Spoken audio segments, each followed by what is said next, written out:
The boarding process for the long-haul journey from Chicago to London was the usual controlled chaos. Passengers found their seats, crammed bags into overhead bins, a familiar shuffle of rolling suitcases and quiet "excuse me's." But in the middle of it all, a small island of noise was drawing judgmental stares. The sighs were sharp and easy to hear. Another flight, another crying child. Their frustration was aimed squarely at the man in seat 8A, a dad who looked completely exhausted as he tried to soothe his little girl.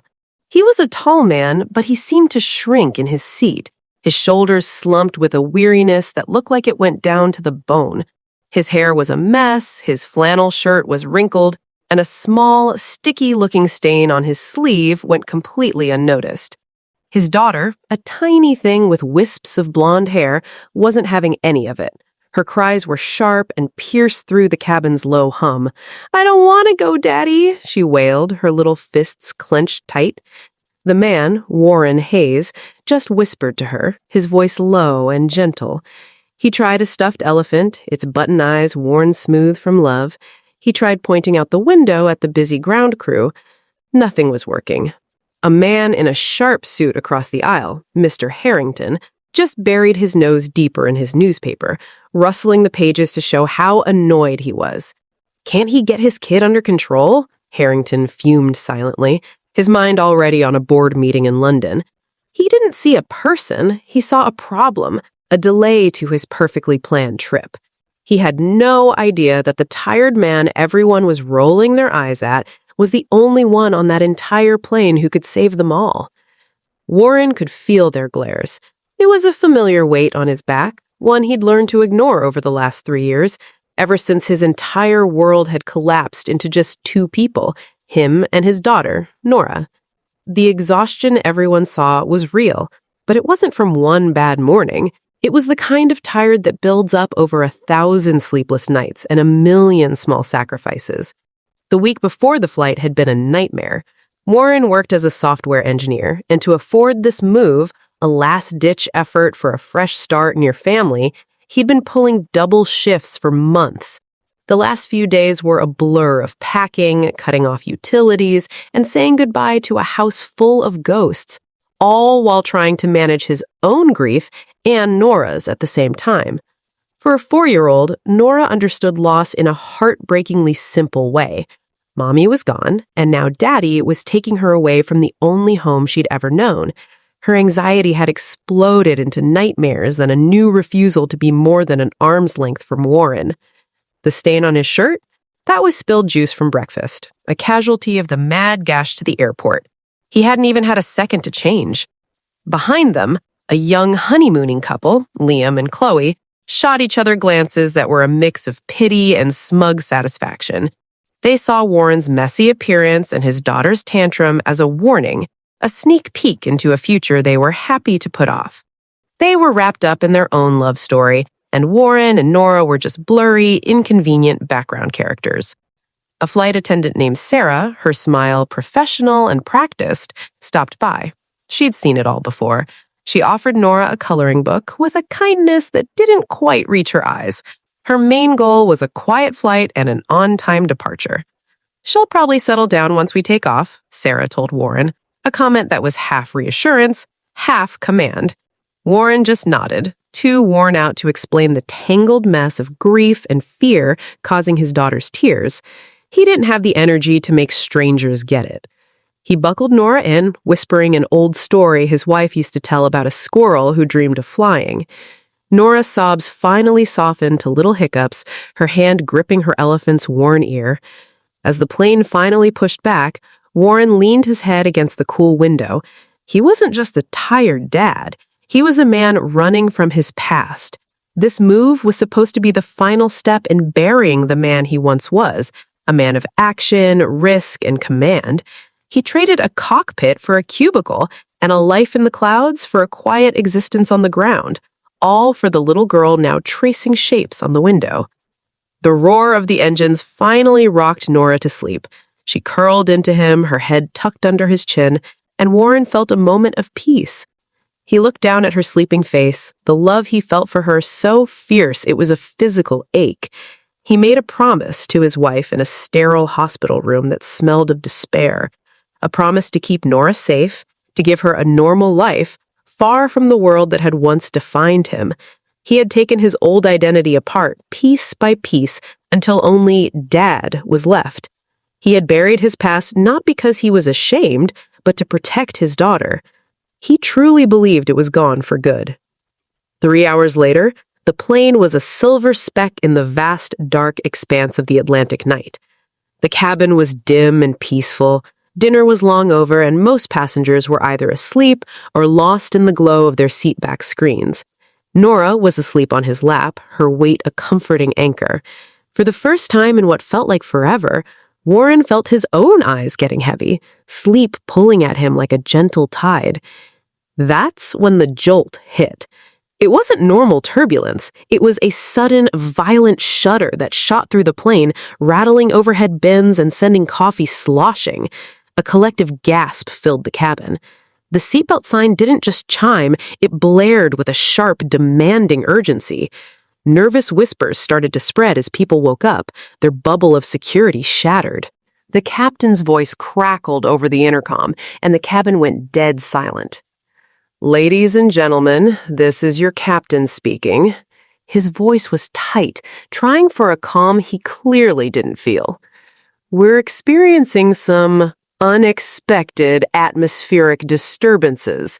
Please remain in your seats with your seatbelts securely fastened." It was meant to be comforting, but it did the exact opposite. Atmospheric disturbances sounded worryingly vague. Even worse, the captain's voice was off. It was slightly slurred, like he was talking through a thick fog. Warren's eyes snapped open, all thoughts of sleep gone. Every nerve was on high alert. Years of training had taught him to recognize the tiny signals that meant something was wrong. The whine of an engine, a tremor in the floor, the tone of a voice in a crisis. And this captain's voice was very, very wrong. The minutes dragged on. The plane seemed to be flying straight, but the tension in the cabin was so thick you could feel it. Passengers exchanged worried glances. Mr. Harrington had dropped his newspaper, his face creased with actual concern. The honeymooners, Liam and Chloe, were clutching each other's hands, their romantic dream turning into a nightmare. Then the intercom crackled again. This time it was a different voice, younger, higher-pitched, and trembling with undisguised panic. "Ladies and gentlemen, this is the first officer." A pause. In the background, a sickening, retching sound was quickly muffled. The first officer took a shaky breath. We have a medical emergency in the cockpit. The captain is incapacitated. We need immediate assistance. Is there a doctor on board? Please identify yourself to the crew now." A wave of shock and fear rolled through the plane. This was real. A man a few rows ahead of Warren stood up, identifying himself as a doctor, and was immediately rushed by Sarah toward the cockpit. The door clicked shut, leaving everyone else in a suspended terror, staring at that closed door and praying for good news that felt less and less likely. The next few minutes were the longest of Warren Hayes' life. The quiet hum of the engines, usually so soothing, now sounded like a ticking bomb. Nora stirred in his lap, completely unaware of the silent panic gripping the hundreds of people around her. Warren hugged her tighter, his own heart pounding. The first officer's voice came back, and this time there was no hiding the pure terror. "Ladies and gentlemen, I'm so sorry. There was a terrible mix-up with the crew meals. The captain and we both had the same dish." He was interrupted by a violent cough. "The doctor is here, but it's bad. I can't." He took one last ragged breath. Is there anyone on this plane with flight experience? I repeat, is there a pilot on board? Please, press your call button now. We need help. This is an emergency." The announcement hit the cabin like a physical blow. Panic erupted. A woman started crying. People looked around wildly, their faces a mask of horrified hope. A pilot? Here? What were the odds? It seemed impossible. Mr. Harrington, the businessman, let out a short, hysterical laugh. A pilot? You've got to be kidding me, he muttered, his face ashen. For Warren, those words weren't a plea. They were a summons. They shot straight into a part of his soul he had tried to kill off 3 years ago. His blood ran cold. His body went rigid. Every instinct honed over thousands of hours in the sky roared back to life. The past he had worked so hard to bury was calling his name. He looked down at Nora, sleeping peacefully. This was his promise. This was his world. This was why he walked away. Revealing himself now felt like a betrayal. It meant stepping back into a world of risk, the very world he had sworn to leave behind. For a long, agonizing moment, he did nothing. He was just a father, protecting his daughter. Nothing else mattered. But then he looked up.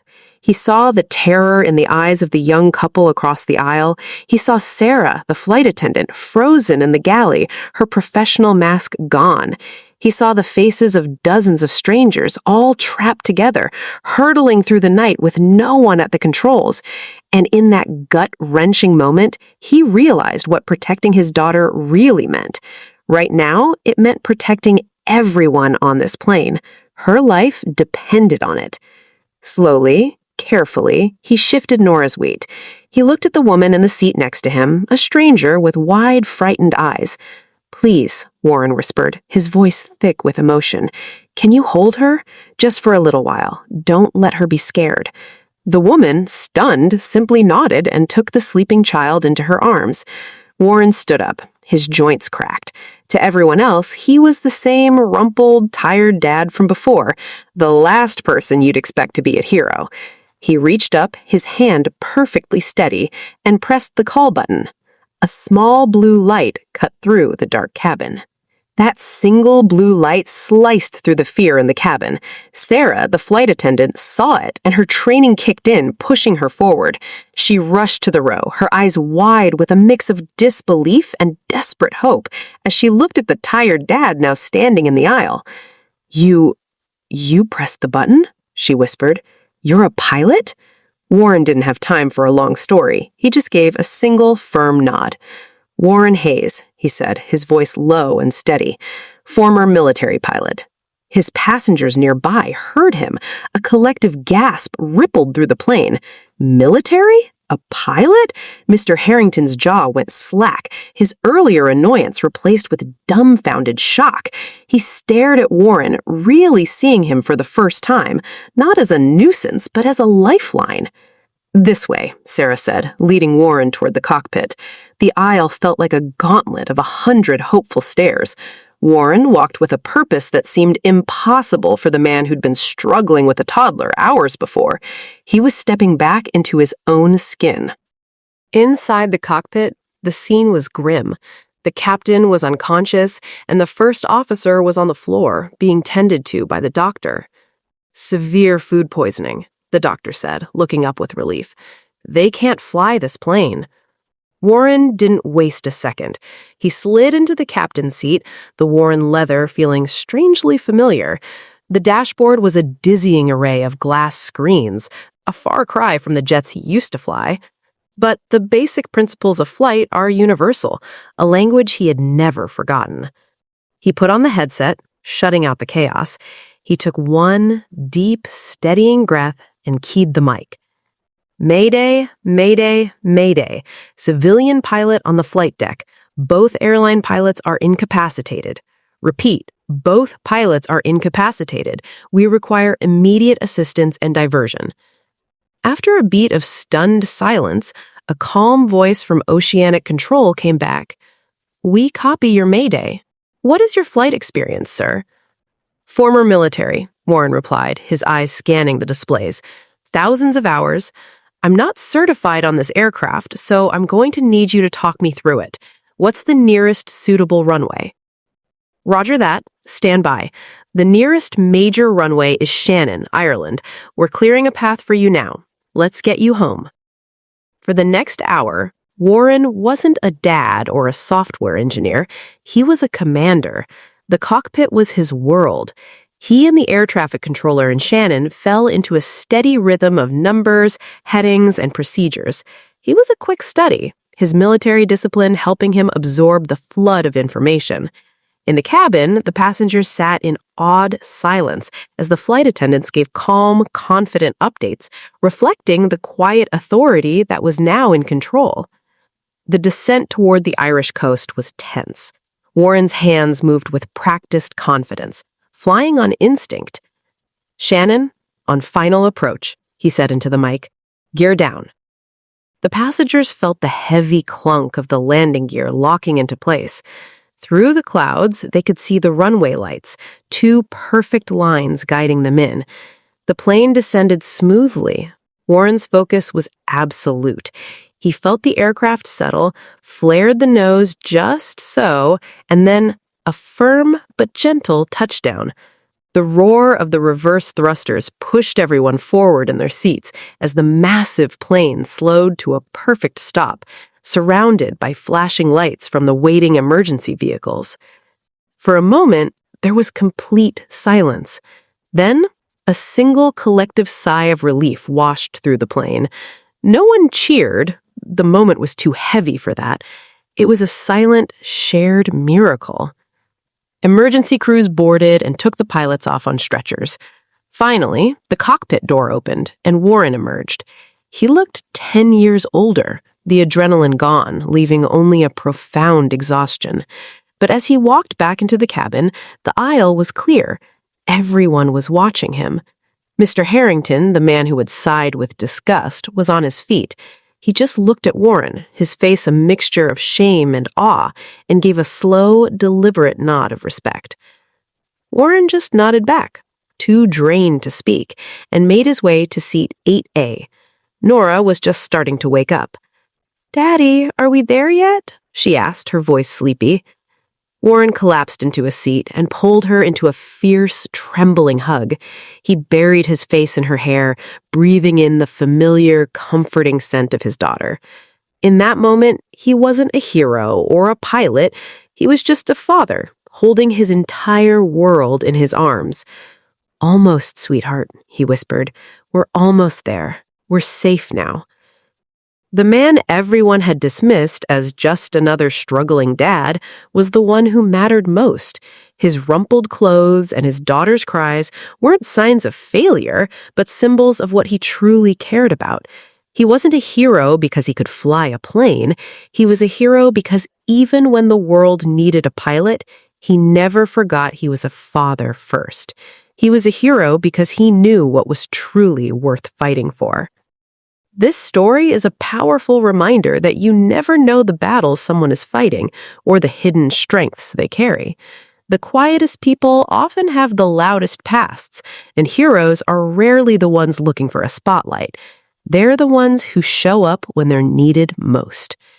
If this story moved you, please like and subscribe for more stories about the extraordinary courage found in ordinary people. Share this with someone who needs a reminder that heroes don't always wear capes.